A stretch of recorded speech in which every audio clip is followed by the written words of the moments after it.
하루 만에 35명을 죽인 미친놈이자 사이코패스이며 호주 역사상 가장 악명 높은 대량살인범 마틴 브라이언트는 1967년생이다. 그는 남들과 친해지려 다가갔지만 사람들이 무시하고 피하자 삐져버린 그는 혼자가 되었다는 이유로 무차별적인 총격 살인을 저지른 미친 사이코패스인데, 오늘은 대량 총격 사건 중 하나인 포트 아더 학살의 주인공이자 이 범죄자가 어떻게 살인을 했는지와 사건 당시 어떤 만행을 저질렀고 어떻게 붙잡히게 되었는지 한번 정리해서 알아보고자 한다. 마틴은 아이들에게 폭력적이고 시비 거는 학생이자 괴롭힘을 당하는 아이였다고 한다. 전형적인 강약 약강인 브라이언트는 초등학교에서 퇴학을 당한 초졸이다. 10살 때부터 취미는 동물을 죽이고 고문하는 것이고 IQ가 66밖에 안 되는 정신지체 장애를 가진 지능도 낮은 아이가 취미도 유별났던 그는 사이코패스와 살인자의 덕목을 일찍이 가졌는데, 잠시 행동이 개선되어 학교에 복학하였지만 친구들의 손절로 자기보다 어린 아이들을 괴롭히는 약강의 모습을 다시 되찾게 되었다. 당시 학교 친구들의 말로는 다른 생명체에 대한 감정이 없고 일반적인 상식에서 대화가 불가능했어요.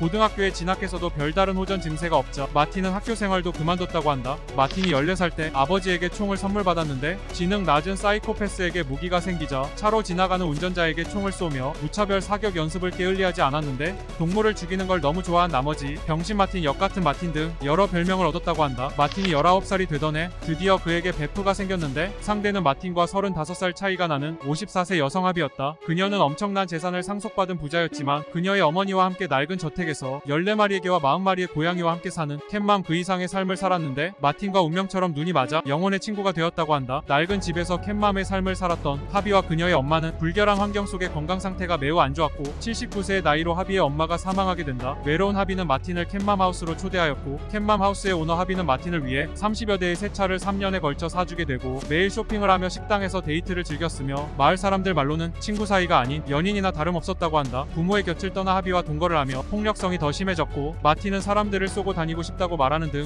미치광이 살인범이 되려고 레벨업을 위한 경험치를 쌓게 된다. 마틴과 하비는 개 2마리와 함께 차를 타고 이동 중이었는데 다가오는 차량과 정면 충돌하게 된다. 당시 마틴은 하비가 운전하고 있는 핸들을 붙잡았었고 평소에도 여러 번 사고를 일으킨 전적이 있었다고 한다. 이웃들 말로는 하비는 마틴의 이상행동 때문에 평소 시속 60km 이상의 속도를 내지 않았다고 전해진다. 하비와 개는 즉사하였고 마틴은 차 안에서 돌아다니는 개들 때문에 사고가 났다고 주장했기에 경찰은 그를 더 이상 용의자로 보지 않았다고 한다. 하비의 죽음으로 마틴은 유일한 상속 수혜자로 지명되었고 55만 달러 이상의 자산을 상속받았다고 한다. 50대 여친을 잃은 마틴은 다시 가족의 품에 돌아오게 되었고, 이 시기에 아버지는 포트 아서 근처 작은 게스트하우스를 사려 했지만 이 숙소는 노인 부부에게 팔리게 되었으며, 마틴의 아버지는 우울증에 빠져 잠수 중량 벨트를 몸에 감고 자살하였다고 한다. 소중한 사람을 잃은 마틴은 이 사건으로 사이코패스의 한계를 넘어서는 계기가 되었다고 한다. 혼자 남게 된 마틴은 특이하고 엉뚱한 성격이 점점 드러났는데, 정신건강 악화로 친구를 사귀고 싶은 욕구가 점점 커졌고, 남들이 마틴의 패션을 보고 비웃지만 정작 자기 자신은 패션왕에 빙의하게 되었다고 한다. 그는 무작정 낯선 사람들에게 말을 걸기 시작했고 해외여행을 자주 다녔는데, 그 이유는 비행기에서 모르는 사람과 대화를 할 수 있었기 때문이라 전해진다. 하지만 이러한 방법으로도 친구에 대한 절박한 욕구를 충족시키지 못했고 정신상태는 파국으로 향하는데, 마틴은 한 인터뷰에서 이렇게 말하였다고 한다. 사람들과 친구가 되고 싶어 다가갔는데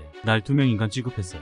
마상을 입은 마틴은 외로움 속에서 술로 버텼다고 한다. 마틴은 사람들이 자신을 싫어하고 무시하는 게 싫었는지 포트 아서 대학살을 계획하게 된다. 마틴은 사건이 일어나기 전 이웃에게 이렇게 말했다고 한다. 내가 뭔가를 할게. 그러면 모두가 나를 기억할 거야. 크크크. 이 끔찍하고 사이코패스적인 생각을 계기로 마틴은 합법적으로 반자동 소총과 자동 산탄총 등을 가방 가득 구입 후 대규모 살인 계획을 실행하게 된다. 대학살의 첫 번째 희생양은 마틴의 아버지가 사지 못한 숙소 주인들인데, 아버지의 우울증과 죽음이 이 사람들에게 있다고 원망했으며 그들의 죽음으로 아버지의 목숨값을 지불해야 한다며 숙소 주인 부부를 살해하였고, 그 후 무기를 가득 담은 가방을 들고 범행 장소였던 카페에 들어가 식사를 주문하고 사람들과 이야기를 나누는 등 보통 평범한 방문객처럼 행동하였다고 한다. 밥을 다 먹은 후 60에서 70명이 보이는 카페 뒷부분으로 이동하여 비디오 카메라를 설치한 후 무작정 소총을 쏘기 시작했는데, 이 미치광이는 15초 만에 12명을 죽이고 사람들이 숨어있던 선물 가게로 자리를 옮겨 총을 더 쏘기 시작했으며 8명의 사망자가 더 발생하였다. 하지만 밖에서는 이를 상황극으로 생각해 오히려 사람들이 더 모이게 되었는데, 마틴은 총알을 리필하고 다시 한번 무차격 사격을 진행했다고 한다. 마틴은 이런 만행으로도 부족했는지 차로 도망치면서 어린 아이들과 그의 부모들 그리고 죄 없는 커플을